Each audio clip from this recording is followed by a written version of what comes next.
The Honourable Sophia Moermond. Thank you, President.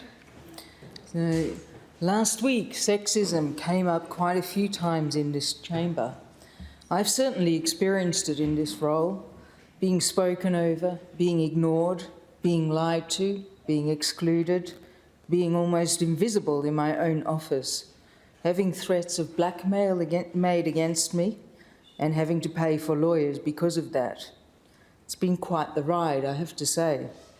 I don't doubt that the other women in this place have experienced similar things. When friends come to visit me from the Netherlands, they notice that women rate less here. It surprises them as they think of Australia as quite progressive. What of course is interesting too is that when we as women speak about it and use language to describe our experiences, men get very, very upset. Apparently the term mansplaining is offensive. Who knew? How dare women have words to describe a common experience? You should hear some of the words men use to describe us and how those words can become part of the common vernacular very quickly. Karen is one of those words. It really is just another word that means witch or bitch. All women now who speak up about poor service can now expect to be called a Karen, no matter how valid her point is. And as women, we often do get poorer service, which can be hard to quantify, but has now been shown with research, in particular in how women with pain are treated versus how men with pain are treated. Case in point there is when both an ex-partner and I had sciatica. I saw a doctor who advised me to take some Panadol and rest. My partner saw the same doctor and was offered anti-inflammatories, analgesics, and an MRI for further investigation. This happened within a 2-week period after my diagnosis. His pain was taken seriously, mine wasn't. This pattern of not being listened to has persisted, both medically but also in other areas. When I went to buy a car recently, I asked 3 times to see the black one over there. I was shown similar cars, but not the one I wanted to see. It was in a different part of the yard, so apparently it was inaccessible.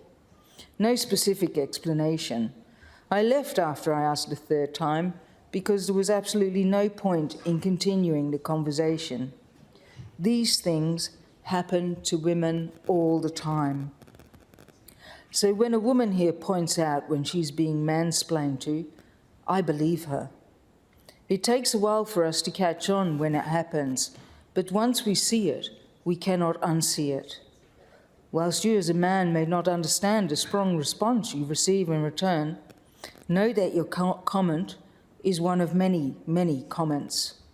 Your comment does not come to us on a clean slate. It accumulates with additions on a daily basis. Many men are entirely unaware that what they call mainstream culture is more aptly described as maelstream culture.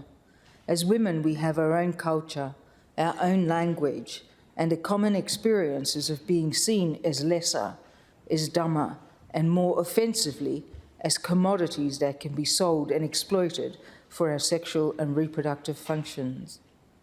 And whilst our commodification is the norm in this society, we will never get to a stage of equality. It has struck me as odd for a while that we can linguistically obfuscate the hunt on innocent women as the witch hunts, distancing ourselves from the fact that these women were normal women, not guilty of any crime, yet persecuted for being born female. It's so much more palatable to dismiss those women as witches, when in reality we are talking about the women hunts.